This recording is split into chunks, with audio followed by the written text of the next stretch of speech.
ഇക്കഴിഞ്ഞ ലോക്സഭാ തെരഞ്ഞെടുപ്പ് കേരളത്തിലെ കോൺഗ്രസിനെ സംബന്ധിച്ച് നേട്ടങ്ങളായിരുന്നു കൊണ്ടുവന്നത്. ഈ തെരഞ്ഞെടുപ്പ് മാത്രമല്ല, മിക്കവാറുമുള്ള എല്ലാ ലോക്സഭാ തെരഞ്ഞെടുപ്പുകളും കോൺഗ്രസിനെ സംബന്ധിച്ച് നേട്ടങ്ങൾ തന്നെയായിരുന്നു. ചുരുക്കം ചില തെരഞ്ഞെടുപ്പുകൾ ഒഴികെ ദേശീയതലത്തിൽ ആര് അധികാരം കൈയാളണമെന്ന് ജനങ്ങളുടെ ചിന്തയാണ് വോട്ടുകളായി രൂപം മാറുന്നത്.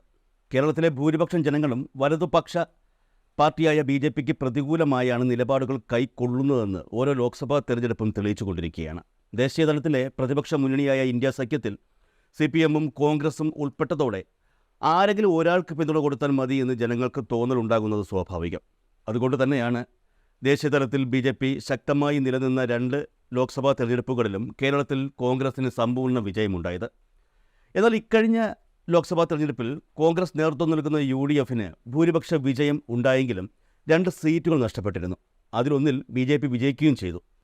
ഇത്തവണ കോൺഗ്രസ് നഷ്ടപ്പെട്ട ആലത്തൂർ ലോക്സഭാ സീറ്റിനേക്കാൾ തൃശ്ശൂർ മണ്ഡലത്തിലെ തോൽവിയാണ് അവരെ ഏറ്റവും കൂടുതൽ ഞെട്ടിച്ചത്.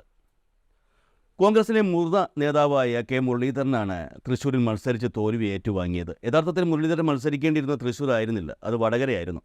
ലോക്സഭാ തെരഞ്ഞെടുപ്പിനോടനുബന്ധിച്ച് മുരളീധരൻ്റെ സഹോദരി പത്മജ വേണുഗോപാൽ BJPയിലേക്ക് പോയതോടെയാണ് K. മുരളീധരനെ തൃശ്ശൂരിൽ മത്സരിപ്പിക്കണമെന്ന തീരുമാനം കൈക്കൊണ്ടത്. തൃശ്ശൂരിൽ മത്സരിക്കേണ്ടിയിരുന്ന TN പ്രതാപൻ പൂർണ്ണ മനസ്സോടെ സീറ്റ് ഒഴിഞ്ഞു കൊടുക്കുകയും ചെയ്തു. അതിന് കാരണമുണ്ട്. പ്രതാപൻ ലോക്സഭാ തെരഞ്ഞെടുപ്പിൽ മത്സരിക്കാൻ ആഗ്രഹിച്ചിരുന്നില്ല എന്നുള്ളതാണ് യാഥാർത്ഥ്യം. 2026 നടക്കുന്ന നിയമസഭാ തെരഞ്ഞെടുപ്പിൽ കോൺഗ്രസ് നേതൃത്വം കൊടുക്കുന്ന UDF കേരളത്തിൽ വിജയിക്കുമെന്നും അധികാരം ലഭിക്കുമെന്നും ഭൂരിപക്ഷം പേരും വിശ്വസിക്കുന്നുണ്ട്. ഇപ്പോൾ ലോക്സഭയിൽ മത്സരിച്ചു വിജയിച്ച പല മുതിർന്ന കോൺഗ്രസ് നേതാക്കളും കേരളത്തിൽ തന്നെ തുടർന്ന് നിയമസഭയിൽ മത്സരിച്ച് മന്ത്രിയാകണമെന്ന് ആഗ്രഹിക്കുന്നവരാണ്. അതിലൊരാളായിരുന്നു TN പ്രതാപനും. എന്നാൽ സിറ്റിംഗ് MPമാർ എല്ലാവരും ഈ തെരഞ്ഞെടുപ്പിൽ മത്സരിക്കണമെന്ന KPCC നിർദ്ദേശം ഉള്ളതുകൊണ്ട് തന്നെ TN പ്രതാപന് മറുത്തൊന്നും പറയാൻ കഴിഞ്ഞില്ല. തൃശ്ശൂർ മണ്ഡലത്തിൽ TN പ്രതാപന് വേണ്ടി ചുവരുകൾ എഴുതി പ്രചരണം ആരംഭിക്കുകയും ചെയ്തിരുന്നു. ആ സമയത്തായിരുന്നു പത്മജ വേണുഗോപാൽ BJPയിലേക്ക് പോയതും തുടർ നടപടികളുടെ ഭാഗമായി K. മുരളീധരൻ തൃശ്ശൂരിലേക്ക് മത്സരിക്കാനെത്തുന്നത്. പാർട്ടിയെ ഒറ്റിക്കൊടുത്ത സഹോദരിയുടെ നടപടിയെ രൂക്ഷമായി വിമർശിച്ചുകൊണ്ടാണ് K. മുരളീധരൻ തൃശ്ശൂരിൽ പ്രചരണം നടത്തിയത്. എന്നാൽ മറ്റുള്ളവരെല്ലാം തൃശ്ശൂരിൽ മുരളീധരനൊപ്പം ഉണ്ടായിരുന്നുവെങ്കിലും ഒരു വിഭാഗം മാത്രമില്ലായിരുന്നു, കോൺഗ്രസ്സുകാർ.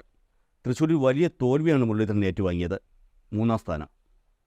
പാർട്ടിയുടെ പ്രതിസന്ധി ഘട്ടത്തിൽ പാർട്ടിയുടെ അഭിമാനം രക്ഷിക്കാൻ വേണ്ടി ഇറങ്ങിയ K. മുരളീധരനെ മനസാക്ഷിയില്ലാതെ തോൽപ്പിച്ചവരാണ് തൃശ്ശൂരിലെ കോൺഗ്രസ്സുകാരെന്ന ആരോപണം ഇപ്പോൾ ഉയർന്നു കഴിഞ്ഞു. മറ്റു ജില്ലകളിലെ കോൺഗ്രസ്സുകാർ തന്നെയാണ് ഈ ആരോപണവുമായി രംഗത്തെത്തിയത്. തോൽവിയോടെ മാനസികമായി തകർന്ന മുരളീധരൻ സജീവ രാഷ്ട്രീയം ഉപേക്ഷിച്ചാലോ എന്നുവരെ ചിന്തിച്ച സമയമുണ്ടായിരുന്നു. ഉപതെരഞ്ഞെടുപ്പ് നടക്കുന്ന സീറ്റുകൾ ഏതെങ്കിലും മുരളീധരന് നൽകി വിജയിപ്പിക്കാമെന്ന് കോൺഗ്രസ് നേതൃത്വം വാക്ക് കൊടുത്തെങ്കിലും മുരളീധരൻ വഴങ്ങിയില്ല. ഇനി ഒരു കാരണവശാലും തെരഞ്ഞെടുപ്പ് രാഷ്ട്രീയത്തിലേക്ക് ഇല്ല എന്ന തീരുമാനമായിരുന്നു നേരത്തെ എടുത്തിരുന്നത്. അത്രത്തോളം ഈ തോൽവി തന്നെ ഉലച്ചു എന്ന് പറയാതെ പറയുകയായിരുന്നു മുരളീധരൻ.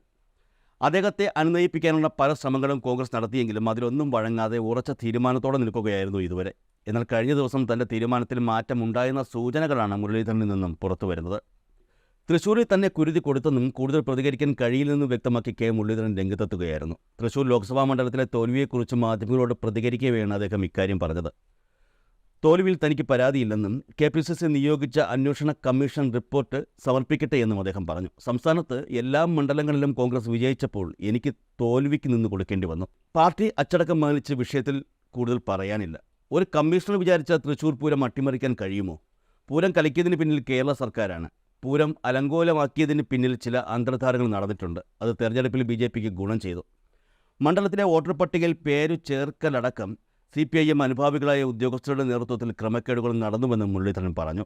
ചുരുക്കത്തിൽ തൃശ്ശൂരിലെ തോൽവിയെക്കുറിച്ചാണ് പറഞ്ഞതെങ്കിലും ഭരണകക്ഷിയായ CPM-നെ എതിർപക്ഷത്ത് നിർത്തിക്കൊണ്ടാണ് K. മുരളീധരൻ സംസാരിച്ചത്. അതായത് താൻ വീണ്ടും രാഷ്ട്രീയ രംഗത്ത് സജീവമാവുകയാണെന്ന സൂചനകളാണ് മുരളീധരൻ തൻ്റെ ഈ തുറന്നു പറച്ചിലൂടെ നൽകിയിരിക്കുന്നത്. BJPയും CPM-ഉം അന്തർധാരയോടെയാണ് തൃശ്ശൂരിൽ പ്രവർത്തിച്ചതെന്നും അതിൻ്റെ ഫലമായിട്ടാണ് BJP തൃശ്ശൂരിൽ വിജയിച്ചതെന്നും തുറന്നു പറഞ്ഞിരിക്കുകയാണ് അദ്ദേഹം. യഥാർത്ഥത്തിൽ തൃശ്ശൂരിലെ തോൽവിയുടെ കാരണം കോൺഗ്രസ് വോട്ടുകൾ ചോർന്നു തന്നെയാണെന്ന് K. മുരളീധരന് വ്യക്തമാണ്. ഫലം വന്നതിന് പിന്നാലെ ഇക്കാര്യങ്ങൾ K. മുരളീധരൻ സൂചിപ്പിക്കുകയും ചെയ്തിരുന്നു.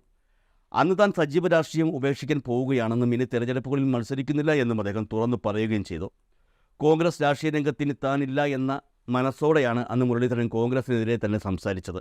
എന്നാൽ ഇന്ന് അതെല്ലാം CPM-നെതിരെ പറഞ്ഞുകൊണ്ട് മുരളീധരൻ രംഗത്ത് വരികയാണ്. അതിനർത്ഥം താൻ വീണ്ടും കോൺഗ്രസ്സുകാരനായി ഇവിടെ ഉണ്ടാകുമെന്നുള്ള സൂചനകൾ തന്നെയാണ് അദ്ദേഹം തരുന്നത്. അതിനൊപ്പം തന്നെ മറ്റൊരു കാര്യം കൂടി കഴിഞ്ഞ ദിവസം സൂചിപ്പിച്ചിരുന്നു. പാലക്കാട് ഉപതെരഞ്ഞെടുപ്പിൽ UDF വിജയിക്കുമെന്ന ഉറച്ച പ്രതീക്ഷയുണ്ടെന്നാണ് അദ്ദേഹം പറയുന്നത്. പാലക്കാട് നഗരസഭയിൽ മാത്രമാണ് BJPക്ക് മുൻതൂക്കമുള്ളത്. അത് മണ്ഡലത്തിൻ്റെ ഫലത്തെ മാറ്റില്ലെന്നും അദ്ദേഹം പറഞ്ഞു. അതായത് പാലക്കാട് നിയമസഭാ മണ്ഡലത്തിൽ നടക്കുന്ന ഉപതെരഞ്ഞെടുപ്പിൽ ഉറപ്പായും കോൺഗ്രസിന് വിജയിക്കാൻ കഴിയുമെന്ന് തന്നെയാണ് മുരളീധരൻ പറയുന്നത്. മുരളീധരന് പാലക്കാട് മണ്ഡലത്തിൽ മത്സരിക്കാൻ ആഗ്രഹമുണ്ടെങ്കിൽ കോൺഗ്രസ് നേതൃത്വത്തിന് ആ സീറ്റ് അദ്ദേഹത്തിന് നൽകിയേ പറ്റുകയുള്ളൂ. കാരണം അദ്ദേഹത്തിന് ലോക്സഭാ സീറ്റ് എടുത്താണ് പാലക്കാട് MLA ആയ ഷാഫി പറമ്പിലിന് കോൺഗ്രസ് നൽകിയത്. ഷാഫി പറമ്പിൽ വിജയിച്ചു, മുരളീധരൻ തോറ്റു. യഥാർത്ഥത്തിൽ അതൊരു ചാവേർ നടപടിയായിരുന്നു എന്നുള്ളതാണ് യാഥാർത്ഥ്യം. അപ്പോൾ ഉറപ്പായും ജയിക്കുന്ന ഒരു സീറ്റ് കെ മുരളീധരന് കോൺഗ്രസ് കൊടുക്കുക തന്നെ വേണം. പാലക്കാട് നിയമസഭാ മണ്ഡലം വേണമെങ്കിൽ നൽകാമെന്ന് കോൺഗ്രസ് നേരത്തെ സൂചനകൾ മുരളീധരന് നൽകുകയും ചെയ്തിരുന്നു. ഈ ഉപതെരഞ്ഞെടുപ്പിൽ പാലക്കാട് നിന്നും മത്സരിച്ച് വിജയിച്ചാൽ അടുത്ത നിയമസഭാ തെരഞ്ഞെടുപ്പിൽ തനിക്ക് വട്ടിയൂർക്കാവിൽ നിന്നും മത്സരിക്കാൻ കഴിയുമെന്നാണ് മുരളീധരൻ ഇപ്പോൾ കരുതുന്നത് എന്ന് വ്യക്തം. അതുകൊണ്ട് തന്നെ അടുത്ത 2 വർഷം വെറുതെ ഇരിക്കാതെ ഇപ്പോൾ പാലക്കാട് സീറ്റിൽ മത്സരിച്ച് ജയിക്കാൻ തന്നെയാണ് മുരളീധരൻ തീരുമാനിച്ചിരിക്കുന്നത് എന്നുള്ളത് ഉറപ്പായ സംഗതിയാണ്. പാലക്കാട് നിയമസഭാ മണ്ഡലത്തിൽ നടക്കുന്ന ഉപതെരഞ്ഞെടുപ്പിൽ തനിക്ക് പകരം മറ്റൊരു യുവനേതാവ് എത്തുമെന്ന് ഷാഫി പറമ്പിൽ പറഞ്ഞിട്ട് 2-3 ദിവസമായില്ല. തൻ്റെ പിൻഗാമിയും ഇപ്പോഴത്തെ യൂത്ത് കോൺഗ്രസ് സംസ്ഥാന അധ്യക്ഷനുമായ രാഹുൽ മാങ്കൂട്ടത്തിന് സീറ്റ് നൽകണമെന്ന ആഗ്രഹമാണ് ഷാഫി പറമ്പിൽ ഉയർത്തിയിരിക്കുന്നത്.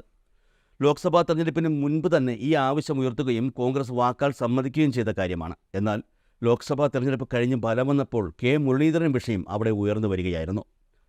മുരളീധരന് മത്സരിക്കണമെങ്കിൽ പാലക്കാട് സീറ്റ് വിട്ടുകൊടുത്തേ മതിയാകുകയുള്ളൂ എന്ന് കോൺഗ്രസിനറിയാം. അതുകൊണ്ട് തന്നെ താൻ ഇനി തെരഞ്ഞെടുപ്പ് രാഷ്ട്രീയത്തിന് ഇല്ല എന്ന് മുരളീധരൻ പറഞ്ഞപ്പോൾ ആശ്വാസത്തിലായിരുന്നു ഷാഫി പറമ്പിൽ വിഭാഗം. എന്നാൽ ഇപ്പോൾ മുരളീധരൻ തന്നെ മനസ്സ് മാറ്റിയിരിക്കുകയാണ്. തനിക്ക് മത്സരിച്ചാൽ കൊള്ളാമെന്ന് പറയുമ്പോൾ ധൈര്യമായി മത്സരിച്ചോളൂ എന്ന് പറയേണ്ടത് കോൺഗ്രസിൻ്റെ ബാധ്യതയാണ്. ഉറപ്പായും കോൺഗ്രസ് നേതൃത്വം അങ്ങനെ തന്നെ പറയുകയും ചെയ്യും. അങ്ങനെ വരുമ്പോൾ രാഹുൽ മാങ്കൂട്ടം ഇനിയും കാത്തിരിക്കേണ്ടി വരുമെന്ന് തന്നെയാണ് സൂചനകൾ പുറത്തുവരുന്നത്.